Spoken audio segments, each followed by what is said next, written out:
It's one of those situations where, as we've seen the growth of North America, we've trimmed the fat in a lot of areas, but you can still see when the intent is there and the thought process is there, but if it's not perfectly executed, a greater team is able to punish on those type of mistakes. And I'm still proud, honestly, of that game from North America, being a North American fan and a roster as young of Roll20. I know Fnatic's roster is equally as young with their adjustments, but we have to keep in mind that Fnatic is also the team that has managed to find second internationally to back-to-back tournaments, whereas North America just busted out 3 teams in the top 8 for the first time in a long while. Yeah. No, definitely true. It's all in perspective of where the regions have been, respectively. And that was a good game by Roll20 overall. And the fact that we can logically say, here's where they could have done a little more, like that was great, is a far cry from some of the bigger mistakes before. Absolutely. I feel like they've got to go back to that VOD too, and when we can see it and look at it in that type of manner too, we got to also remember that as a player's perspective, the ability to improve off those situations is easily as straightforward as well, right? It's not one of those. The worst VOD to have ever is the one that you don't understand how you're losing. Yeah. I legitimately, like, I had that happen once in my entire life. One of 2 times I ever played MVP Black. Had a full level lead in a VOD, and I'm just like, I still don't know where they got it. I'm down a whole talent. How does this happen? And you're just like, well, I got nothing out of this. I'm not a better team, and I have no idea how to take out MVP. Yeah, or one of those games where it's like, everything was even, you were in a great spot, but one guy just walked into a brush and got killed. It's like there's very little to learn from that. Yeah. What do you learn? Like, kick the guy from the team, don't make the mistake. No, this was very much like a team macro loss, and one of the easiest things to learn from. I think you learn dude potential, you know? Just look at the mini-map, and then how many people on the other side of the battlefield, like, do you actually see? Yeah. Subtract that from 5, and then expect that many to be in the shrub. The dude potential of the shrub. Dude? Dude. Yeah, how many dudes could be in the shrub? Dude potential. Yeah.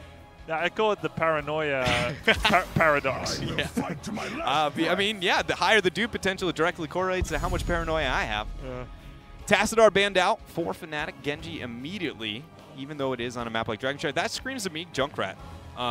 And I know I'm pretty obsessed with Junkrat at this point throughout this tournament, but mainly because the biggest vulnerability to Junkrat in the solo top has got to be how easy and susceptible he is to prominent gankers, and Genji is at the forefront of that. His priority is always going to be secondary to the top lane, unlike a lot of heroes that are picked in the assassin role. They're more wave clear, join the 4-man. So I guess it's not a must because it's Genji, right? He's a big deal within this meta, but I feel like it's a higher priority. I love that. I was just going to say, you know who's the second one next to Genji? Kharazim. Kharazim pops in on that top lane. He's equally mobile as Junkrat, if not even more. Great damage with that Iron Fist build. This, if anything, confirms exactly what you're saying.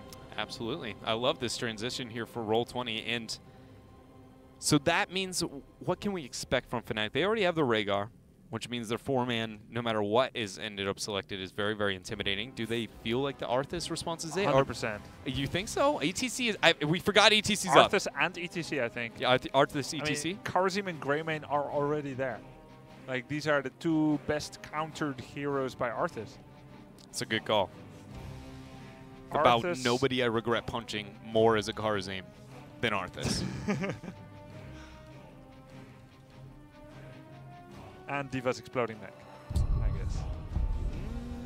You would punch D.Va's exploding mech as Kharazim? Yeah, just because I'm angry it exists. I just got to let out the anger. High fall stat for Fnatic. Okay, so no ETC, no Arthas. Fnatic now, it looks like they're not responding to what Roll20 is doing. They're just going macros down. They're sticking to the guns a little bit here with that fall stat. Yeah. This might sound a little wild, but I think I would like to see Roll20 ban Gul'dan. Just because we have seen Fnatic's synergy between Mene and Quacknix when he's on the Falstad into the Falstad, Mene's, and Gul'dan's one of his best maps. One of his best maps is Dragonshire because his wave clear is so absurdly dominant. Now, there are other heroes that Fnatic or Mene has displayed really good strength on, like I think of like the Kalthas, right? Or even I mean, then it's just going to be Chromie. It's going to be Chromie Stukov for Fnatic in the last 2 and picks. then it could still be majorly problematic. You might be right. Not enough thought put into the Gul'dan posture, but It's got to be something lingering here for Roll20. Maybe Stukov ban. And he takes Stitches to deal with Mage.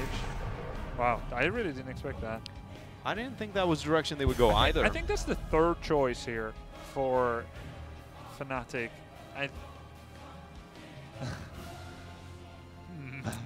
Two very good choices. The only other reason I can see the justification for that beyond just does it work for Fnatic is what is a direct counter that Roll20 is going to pick in this transition that they don't want to deal with, right? What is the thing that is going to be hard if they have a Li Ming on the other side? And with the 2 picks that they have, I don't see anything that kind of stands out or indicates that. But hopefully within these next 2 picks, it, kind of shed some light on the Li Ming. Roll20 could decide to show their counter to Anubrak Stukov that I've been theorizing about. Medivh. I don't know if they would run that. They would. They very much would. This is, even though Roll20 lost Glarong, they gained an equally as credible Medivh player in Dansky. If Medivh is a flex option for 5th in order to deal with Stukov to force of will the blow up target, they would need to pick a tank now and maybe a secondary support, or a tank and Junkrat. And then you can still do Medivh on the 5th pick. Yeah, actually, a tank, maybe like ETC and then Junkrat. No Junkrat. Well, that's fine. It still follows the same vein for the most part. And technically Junkrat still could be an option. Solo support Karzim has been seen. The point of flexing the 5th is in order to have it flexible. That's a good call. So, does anything stand out for Fnatic now? We know, again, I'm not even going to say the word Stukov. That could be an option. Chromie or Gul'dan? I think I will want a Arthas, though, with the Chromie instead. To be honest, I think I enjoy the Arthas pickup there better. Not only because the comments that we were talking about with the Greymane and the Karzim, but how many melees just in general, and Chromie getting enabled. She's one of the few. She's actually kind of strange in the sense that she really appreciates when people can consistently be slowed and walking away, like the Illidan type compositions, but it's just not through an auto attack system the same way it is everybody else. It's just she reliably can actually hit her spells because you can't move fast enough to get out of it. And her auto attack range mixed with her spell range is so huge that his Arthas can be miles away, and she's just like, I'm gonna make it rain, right? It's exactly. Pretty cool. So seeing this, Medivh is not great against Chromie because you never know if someone is going to get hit. Junkrat is still possible. I want to see something a little bit wild. Do you think it'll just be Lucio? See, that isn't under what I would put the parameters of wild, so I'm going to say no. But I think that would be probably the kind of more safe. Okay, still a junk. Okay.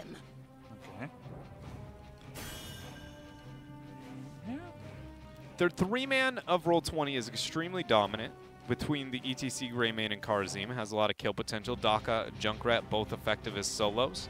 We saw a similar-ish draft, I believe, from Roll20 on Brax's Holdout with the 3-man kill potential with the double solos. Yeah. You can get away with that on Brax's Holdout, or excuse me, Dragonshire, but it's not nearly as good. And generally speaking, I feel like the tools on the side of Fnatic should be able to deal with that.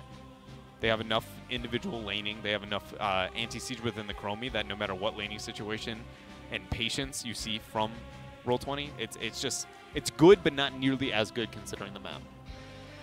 And then I'm worried for Roll20 as well, since Quacknix is on Falstad. The guy has amazing judgment about when to fly in and Mighty Gust.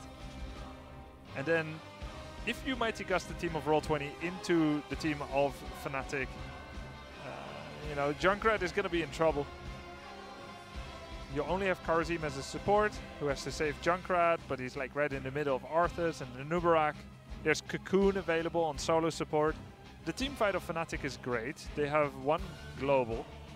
Roll20 has 1.5 global. Depends if you count Stage Dive or Ripper Air on Junkrat.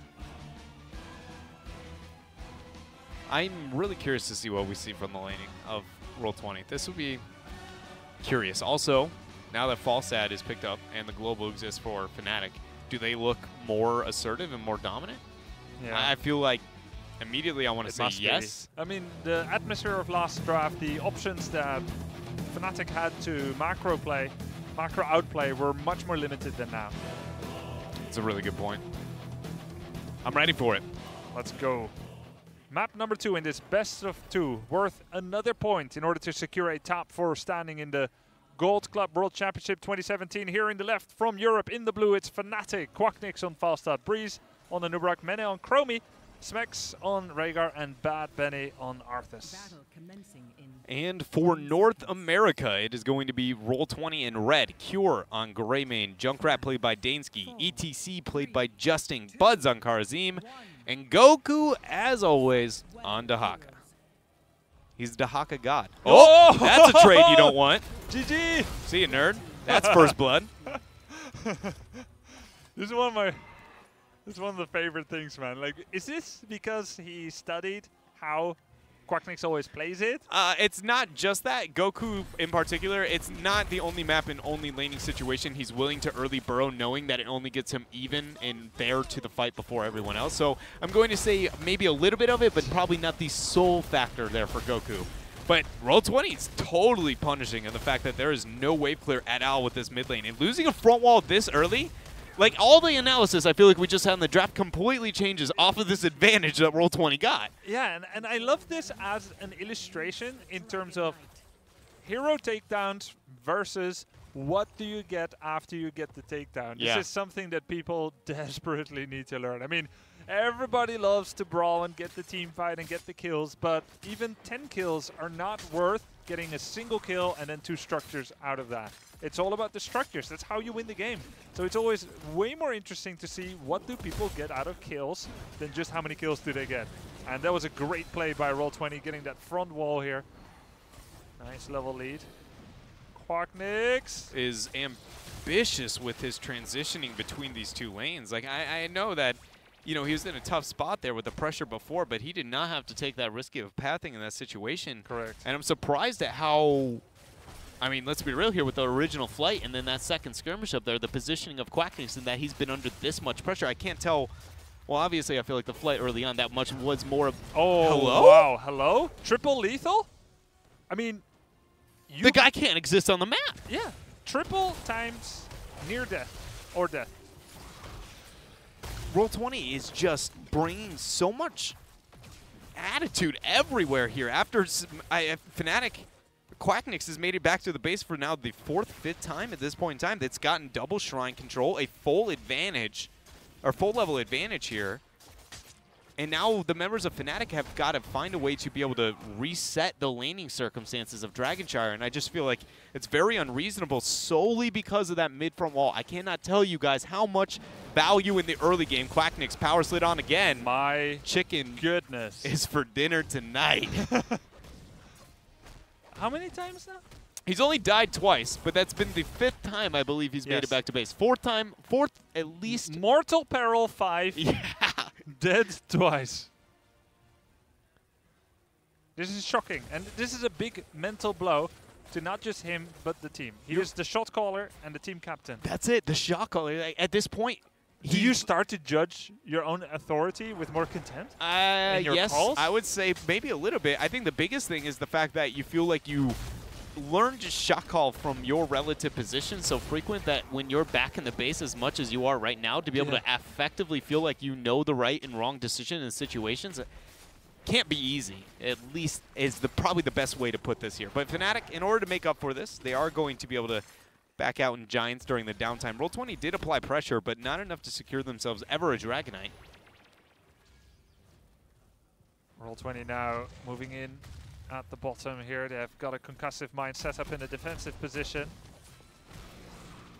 Good knockback there from Justin. Breeze could have had the opportunity to just hold that long enough for a free Falstad transition towards mid and Dragonite into the early game. Dahaka skirmishing a bit with Arthas, but no major victor there. Now, Quacknix started to make that a 2 versus 1 against Dahaka. There's so much priority into wave clear when you look at that draft on the side of Roll20, and it's paying out. It worked in the Curse Hollow game. It's working so far here. Again, though, I think a lot of that comes down to the pressure applied to Quacknix. They've kind of had free reign over the minions for those first couple of minutes, and losing that middle, why that is so impactful is because the draining through mid is generally the highest priority lane, because the transitions between the two important lanes has got to be that one. That Quacknix and Smex have to remain here at all points to constantly push out. Otherwise, there is a vision advantage in transitions at all points in time. Every 30 seconds, Roll20 essentially has like a ward in the middle lane on the side of Fnatic to go, are they going to try and match you on top? And whenever you do that, you can't lose Dragon Shy, right? That is the name of the game, so the back and forth. You think mid lane is most important? In the early game, yes. Because of the vision. Because of the lack of vision that they're going to have. Every time Cure clears this, they now know where Fnatic is for the next 20 seconds. They should have a huge advantage to be able to manipulate. So late game, bottom for, you know, keep and ending. Early game, mid game. So mid lane. Laning situation, middle front wall. Overall game, bottom because it's the easiest to win. But through the mid game, like 10 minutes in, definitely top lane because the 1v1 needs to be crippled. Great synergy there after the temporal loop to bring it back. Immediate knock up from Breeze, and it leads to another kill there for Fnatic. Thunderstrike offering vision over the wall with the final auto attack and the kill on Junkrat. Nice counter move here by Fnatic. Justin will get away with his life. Roll20 though not overreacting. Still 1 member per lane minimum to get that XP. Buds on Karazim there getting that experience, getting closer and closer to level 10. The advantage Roll20 had secured in the early game continuing to work for them. And now Roll20 has the potential to make some big plays. Will they take a gamble and send the Haka bottom lane to start a big fight? That's the question for me. Arthas does well into this laning situation for quite some time. Falstad's actually getting, I think, maybe a possible flight up here. No, just hovering over mid to make sure Roll20 doesn't get this. But without the 10s, Roll20 should be able to force this Dragon Knight. I don't think they can anymore. The window of opportunity is gone, but that should have been a transition with more emphasis towards the top lane, or at least towards middle here. Are they? They're going to be able to get the channel. Wow. Oh, Gust. And then Arthas will come in from the right. Good delays by Fnatic. A little bit of an overlap there with Cocoon and Howling Blast. But nobody's getting bottom shrine, so that's wasted heroics unless this temporal loops gains a kill, but it's not going to do so. Falstad actually got flipped. That was not a flight, but he did trade well into Dansky. Good dodge on the Howling Blast, but Justin is going to meet a solo Quacknix on the other side of the wall, and I'm sure... No, the power slide! He is going to make it out. No way! No Divine Palm. He knew that it was going to be fine, but with the perfect play there, actually, ungodly Karazim Judgment. That was an attempted Brush Stalker by Goku. He's dead. Fnatic was able to just bait this middle Dragon Knight so well that Roll20 getting caught out and then immediately Cure hitting that trap. Good job on getting the initiation and dodging some of the hard CC there. Bad Penny with the top shrine capture. Alleviating the pressure, stopping the bleeding. Big move here on Smexy. Cannot ancestor himself, no secondary support safety net. But he'll be fine for now. Did you see the... Oh man, Goku trying to get the flank. Quackness has enough for a barrel roll, but it's going to be cleansed, so not even necessary. Good job there. Did I say what? The ETC's positioning to from Justin to move past the minion wave and try and force that stun onto Smex, and he did end up hitting it effectively, but it's just... Then Buds made the transition in to try and get the stun and the damage. Hold up, temporal loop. Ah, perfect Cocoon there. Right on top of the cleanse target, or the closest thing to be a cleanse target, Divine Palm, to make sure he keeps it alive with the double camp pressure, or excuse me, double shrine pressure. Fnatic, I cannot believe I'm saying this, secures the first Dragon Knight of this game. Yeah. Nice comebacks by Fnatic, opening up the mid wall now. One more fiery Dragon Breath is going to secure the wave. Will they go for the fountain? No, straight to the bottom lane. Not even the healing fountain, knowing that the minion wave will likely pressure it. I'm going to be really interested to see what happens post this front wall. If they end up committing to the bottom 4 all the way through, I would expect that to be the case, but we also saw some interesting transition with Dragon Knights for Dignitas when facing against Roll20. That were maybe suboptimal, highly prioritizing early experience over what does the mid to late game look like. Granted, this is a different composition. They triple front walled. Yeah, 2-1-2, right? DK mid. Well, yeah, it was mainly the focus they put on only to front wall on mid and then up into top and then lightly dabbled on bottom. It was just, I mean, I talked to them later and they disagree with the transition. They very much were like, yeah, we did not do this proper. But I was just wondering if maybe Fnatic then, you know, friends out of Europe came up with a unique strategy to snowball experience on Dragonshire, but they commit to the standard, cycle down to bottom, meet back up into middle, and nice drag though. Power Slide's going to be there immediately after. The punches, isolation Nice used. job. Another kill on the Quacknix. Good isolation there. Mighty Gust would have been the safety net, of course. Justin was saving face melt to interrupt barrel roll, but Goku secures the kill. 3 takedowns apiece. Roll20 also survived the Dragon Knight phase very effectively. They will be down a fort, but XP-wise are looking good. Every mercenary camp is available right now. Roll20, gets a kill, doesn't get much out of it after that. Yeah, that's one of those situations where we were talking about before, how much you get after the kill. Yeah. Roll20 poking around looking for a little bit more, but Fnatic not risking anything with that time frame. Now, Fnatic is gaining a camp when they were technically at a disadvantage, the same camp that Roll20 is. I mean, if you said you get a kill at level 13 and then you both take your bruiser but you take it slower than your opponent, I would say that's probably a mistake. Yeah, absolutely. One of those situations that you ask yourself, you know, if I have the upper hand, why should my opponent be able to trade even? Yeah, right? Exactly. No invade attempt from Roll20 there, but no longer do they have the advantage, so understandable. Now you even got to get revealed, thanks to many.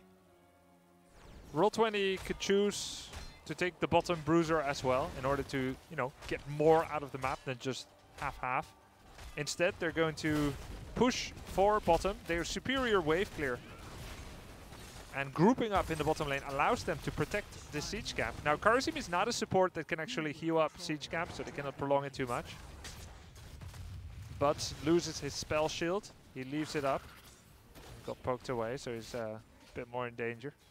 Interesting choice, Fnatic's Quacknix to be able to match Goku up there in the top lane. Not so much because sending a global to be able to match a global at this stage of the game on Dragonshire is unique, but with how much pressure he's been under, the immediate concern you always have when you say, okay, it's post 7, we need the false dad to match the 1v1 on top, it's how vulnerable he is to ganks. Yeah, I'm glad you said so. Not like this. The vision, the vision. He's got Gus. It's hidden, He's got a Gus, he has to Gus. And even then, might go down. Wow. I wish I could say I didn't see that coming. You wrote the book on it. But I kind of did. So now, one of the situations we asked ourselves about before, what can Roll20 get with these advantages when they get these kills? They have been very, very successful at getting it, but they haven't been so successful at making sure they secure things afterwards. They're making the transition towards bottom. Yeah, double Ripper Air by Junkrat. Getting this at top speed. Gust will still be out once Fastlight comes back. Now Roll20. Gonna force here. Fnatic needs to buy 8 seconds. And it was purchased. Arthas captures top. No! Very last second. It was more like 6 seconds needed, but they only did 5.8. Now Roll20 gets themselves the very first Dragon Knight. Immediately go down here to that bottom lane. Gonna back out and make sure that this camp picked up by Fnatic beforehand. Ooh, I don't like DK moving forward here. He takes a Sandblast to the face. Yep. The necessity of bruiser camp clear was definitely there. DK loses a bit of his HP, 7%. They are going to be able to get this mini wave, but it's a long ways out. Goku taking a bit more free damage, as you were talking about now. Just the fact that it's at 75% before the mini wave gets here, and they backed out to get the clear on the night camp in the first place, feels a bit you always impatient. You want to match the timer bar to the health bar. You look at the timer, it's at 30 seconds, but the health is already dissipating. So you could have played it slower. Justing. It's in a bad spot after so much damage there. Cocoon is going to get the reveal. Quacknix so low, but he's going to make it out of here. Roll20 has to tread lightly because they have Mene, who's going to be throwing those sandblasts over the wall. He is not a hero that you generally want to siege into, but the lack of heroics on the side of Fnatic might be what Roll20 is looking to really move up in here too with. They have every heroic for Roll20 and only Army of the Dead on the side of Fnatic. One more thing to keep in mind when you're playing against Chromie and you're sieging into her is that the more extended the fight is, the more dangerous she gets. She has that level 14 talent Shifting Sands, bonus ability power, I believe up to 40%. For consecutive successful Sandblast hits. It's perfectly fine running into her randomly, but if you've been there for a while, she's been hitting them, she becomes really lethal. And that's like one shot on Junkrat if she happens to randomly hit a QW. Roll20 disengages. There's only one mercenary camp on the map. And, oh, there we go. We got a secondary spawn. Roll20, I was wondering what the decision-making they were going to make happen, because if you're Fnatic in that type of situation where the timer between the next camps is about 20 to 30 seconds and you wait 10 seconds, haven't seen anybody on the map, not even 10, it's really 5, and you haven't seen the camp be taken, you just go, I know they're right here. Yeah, exactly. Like, there's literally nothing else to be doing. Yeah, dude, potential 5. And so they played it patient, and we see the reveal. You can understand the decision-making for Roll20 to try and look for those picks, but I can't help but feel like that kind of understanding of information available on the map is one of those areas I'd still like to see improvement in from them. Roll20 with the siege camp versus no siege camp, as they had just taken that one previously. Now, if Roll20 pushes... Oh! Talk about dude potential. This one's a big one. Yeah. Oh, wow. Drag tongue blindly.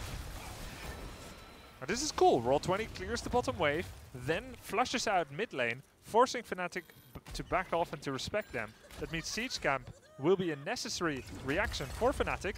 Instead, Fnatic will force the fight mid. With the temporal loop, but it's not going to get enough damage for any of the members of Roll20 to be too afraid. Dahaka gets that top altar.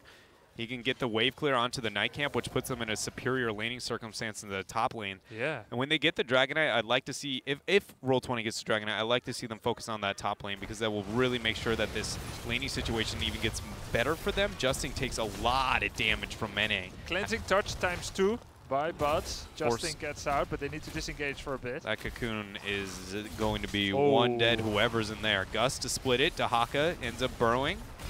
Isolation used, getting the passive, and he's going to be able to survive this. Power slide goes in onto Arthas, and Bad Benny's dead. Wow. Roll20 with the turn. Perfectly played. Buds playing out of his mind as well. With the cleansing touches there. Quicksilver at level 7 to have more dashes. Roll20. Get another Dragonite, 16 minutes in. Do you still think they should go top, or is it keep now? So it's not immediate, but eventually, as long as the night camp is pressuring, just put some interest towards the top lane before it gets to that stalemate, because, again, these later stages, whenever those very important lanes are now pressuring in, the vision control. You cannot move into one of those shrines without that. But Roll20 right now, keep front wall seems to be the focus. This time Dragonite shows up with full health. Chromie has an easy time hitting it. Giant hitbox, aiming for the other members though. Goku moving in on the keep. Keep is definitely going to die. Arthas comes back. He's going to be here in 5 seconds. Time for Roll20 to leave. Temporal loop might bring him right back. Cocoon is used. Good cleansing touch. ETC does not get temporal. Gust actually helping Roll20. Pushing them away. One thing I was going to say about that Gus decision-making there is even if the Cocoon was not in an awkward position and remained on the other side of it, Goku had the opportunity to just cancel. Goku? He's aggressive. Yeah, that's a contagion. That's an ult use. While his entire team was taking a camp.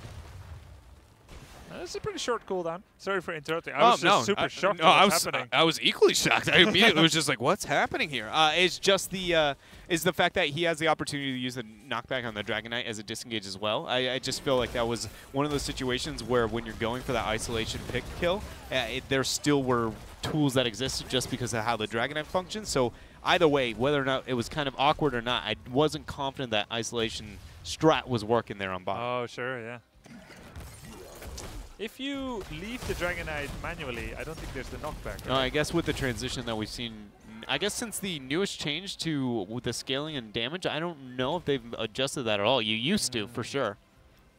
Roll20 with a near 2-level lead. Vision advantage, keep advantage. They were far ahead on Cursed Hollow, but they never got that keep. That is one victory that they have here. This is a situation where Roll20 can't move in to end the game. Don't you kill the wall? The wall's vision. There we go. Thanks, Buds. And I was singing your praise already.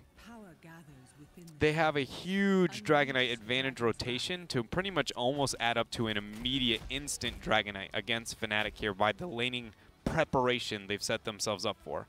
They are slightly transitioning into that manner, but the fact that Dahaka is the individual committed up towards top indicates to me that they don't necessarily fully grasp the way to be able to make this happen. The only way that's possible is that actually Dahaka has to remain bottom, everyone clear up on top, take the fort for free, and take out Knights, cycle bottom, and then transition the Dahaka to top. That way you are controlling the shrine that you want to be controlling while winning the game, and Dahaka's always on the other side for a free global in. Dark actually goes for some meat here, trying to get the kill. It was either Falstad or Anubarak. Decided to go for Anubarak. Now with this pressure that Goku and his team have applied, they have actually created space to take the DK without any interrupts. I actually like that. Had they gone for the DK right away, likely Fnatic would be able to inch out into the mid lane and do some interrupts. Now Roll20 has the Dragon Knight. This is a very harrowing situation for Fnatic. If they let this DK get to the core with full HP, it's a done deal. But will it make it all the way? That is a long way to walk through not only a lot of positioning tools on the side of Fnatic, but more importantly in Arthas. Bad Benny can whittle away at the movement speed there of Goku. 79% exists here onto the Dragon Knight. Quacknix again going to be kicked away, but Goku ends up hitting on top of a trap. 50%! And now with the Airy Gust, with that Riptire moves forward, ETC is already blown up before the members of Roll20 can even get to the core. He actually blinked in and mosh pitted instead of blinking out. Of course, the cocoon on Buds made for a difficult time to save ETC. Impossible, more like. Roll20 also didn't have split push pressure this time. The reverse was true, so they needed to make this work, and it didn't. We find ourselves in a situation where Roll20 holds on for the early game a lot longer than we expect them to do so. Yeah. Hits to the point where it comes down to very immediate, necessary decision-making for them to be successful, and Fnatic just goes, we're better. Yeah, we are going to be okay when the pressure, when everything matters, when everything's on the line. We still know how to execute more dominantly, and that's why they've held on over that last fight. That, as you said, may have been game. And you know why? Roll20 doesn't find themselves in this position yet against the top 3 teams in the world. The exact same thing we were talking about, the 3 kills that we were looking at, and we go, how much do you gain out of these situations is what I would probably say. Yeah, but this is like super late game. This is like, do we end with a level 21 Dragon Knight? Yes, no. And the answer was yes, and maybe it should have been no, or maybe they play it differently. You know, this comes from experience that you don't get to test that often. Many scrims, many matches, they don't look like this. Not against a team like Fnatic. Yeah. For Roll20. At the same time, for Fnatic, I wouldn't say it's exactly routine either. Oh. Every game of Heroes is different, and they're being pushed here to the brink by Roll20. Still, Roll20 is ahead. Not as much as they could have been. And let's say if they used that Dragon Knight and they just postured it at the bottom, but instead pushed out top forward, killed the Bruiser camp, Roll20 would have an even bigger playground. Nonetheless, they are still ahead. And Butts will need to be careful with his positioning. He cannot get cocooned when one of his allies needs help. And Quacknix has shown his new favorite level 20, Wind Tunnel. Such a powerful control tool in fights. Night Camp is pressured towards top against Fnatic, but Bad Benny looks like he is going to make that transition up. So 30 seconds out, how are these lanes going to be prepped? Small advantage for Roll20 considering the Arthas has to make the transition towards top, but other than that, it isn't that big of a deal. Do you think for Roll20 it would be good to take bottom Bruiser, or it's useless? I feel like at this point in time it's absolutely a must-have. If they can get any kind of map pressure in any of the lanes, it would be within their best interest, because Dragonshire is a map that the Mercenaries timed with the objective is purely advantageous towards lane.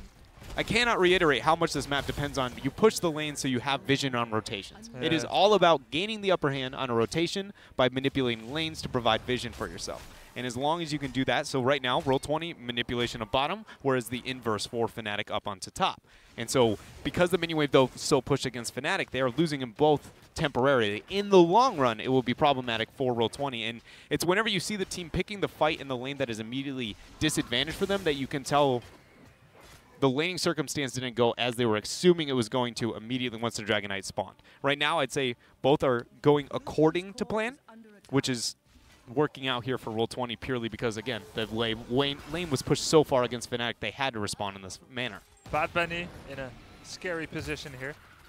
Falstad not there yet. Catapult pressure coming in. Falstad moves in. This is it. Fnatic has to make a move here. Bottom lane is getting pressured. How much damage will it do? Well, shield is dropping fairly rapidly. Roll20 needs to not have a repeat of Cursed Hollow. They're moving in, though. They're aggressing, even though they have a good situation. They know that Falstad is bot lane, though. Falstad actually will pick up this bottom shrine. See what the collapse is. So the core survives without real damage. Now they're going for Falstad. They've been bullying poor Quacknix all game long. Oh, the Bolt power slides. That's dodged. everything. There was contagion, isolation, power slide, and Bolt. Bad Benny is going to go ahead and start this fight. Justin gets brought back with that temporal loop, and now Fnatic finds themselves the kill. Cocoon reveal is going to lead to an immediate death there onto Buds. And with two Roll20 members off the map, Fnatic is going to probably get themselves a Dragonite and possibly game. Does Roll20 do a 3-man core rush? I don't think that's in their best interest. If they Can they defend? Yeah, they do have an opportunity. Actually, no, that's 24 minutes scaling on that Dragonite with 30 seconds for the hard crowd control to be able to get it off. And no interrupt here. Maybe you even use Riptire to interrupt Dragonite once. I don't know. Bad Benny's getting into it, which means there might be some vulnerability on diving the backline. Killing Falstad, Rhaegar, not Chromie. Leaving Chromie up, I think, is actually probably the best out of all the people not into the Dragonite. She does do decent damage to the core, but the biggest thing is Rhaegar and Falstad can kite around so effectively that they might be able to stall it out. I feel like that's the biggest focus here for them. Luckily, though, they do have a keep up on bottom because they have manipulated this map so well. By the way, Roll20 doesn't have Hunter's Blunderbuss. He has gone for Unleashed. That means he doesn't defend well here. The defense just immediately punished. It's just too early by Roll20 to be there. You just can't be. Bolt Mosh. It's going to hit 3 members. They dive back. If they can get themselves the Rhaegar and the Falstad like I was talking about before. Specs falls low, but the Gust! Wow, mighty Gust there with the Wind Tunnel. The Wind Tunnel pushing them back, and Fnatic is going to use the space created to gain themselves a game number 2 over Roll20. Wow, but what a game. Fnatic wins the 2-0, but not in the fashion that anyone might have expected. You can see the faces there of Roll20 not feeling too hot, it looks like, for a moment there. The heart was definitely into those games. The fight was definitely there, far more than I expected, so I can understand why, a little bit of devastation within their expression. How do you feel, Roll20? It's complicated. Maybe. Yeah, yeah. I mean, you have 2 winning games where 85 to 90% of the game you are the vast upper dog. Yeah. And in just those late game fights that, like I said, are difficult to practice because you don't find yourself in that situation against Fnatic. They tend to kill you earlier. I've got a good question for you. Yeah. Would you choose to be in Fnatic's shoes if you were a team? Would you rather be the one who could always clutch it out at the very end? Probably because it gets you the win more frequently, but it's all about the win. Do you think in the long run, would it be better for your team? Would you be able to grow more effectively if you always are winning the early game and just find a way to secure the win? Or do you think being the one who always knows what happened, got to be like, guys, just clean up the early game? I mean, it's nice to always clutch out wins. Yeah. I think that is a tournament winning, quality. Strategy. And at the same time, let's also not forget how Fnatic fell behind early. Something is going on there with with Quacknix, with Falstad. He had an off game. Yeah, this very was not much his so. best day. Roll20 though, they didn't always get the most out of how they were ahead, and this is just us being like hypercritical. Yeah, because Roll20 played a fantastic game. I wouldn't say it's a throw either. The way that Fnatic won this fight was just incredible. The cocoon, the temporal loop, the wind tunnel, mighty gust plays. I mean, which team in this tournament is even touching Falstad? And using him like that. Yeah, and very few. Again, not the early game, right, but the late game. Yeah, no, and I'm really glad that we actually got Mene as the MVP because, like, looking back at the early game and some of the struggles that existed, I do feel like his temporal loop kills were a majority of the reason that Fnatic even had any success in those team fights. So a really standout play coming out from Mene that I feel like I didn't appreciate at first glance, but now taking the minute and like looking at the bottom lane kills whenever the members of Roll20 had a full level lead, he's still like, hey, if you're out of position, I can find those kills on my own with the temporal loop. And he's such a safe player. Yeah. He's never needed timeout. I mean, I don't think he even used it. No, he didn't. And with that's one of those situations where you could say they were maybe applying enough pressure to Quacknix where he wouldn't, but I agree with you. He almost never is that guy, right? He's always doing way too much damage for how safe his positioning is, and part of the reason probably picked up by Fnatic. Very cool game. Completely different electricity in these games. But I'm ready for more. We're going to have a small break, Dreadnought, and then we're going to be coming back for another fantastic match. It's going to be Ballistics and Dignitas.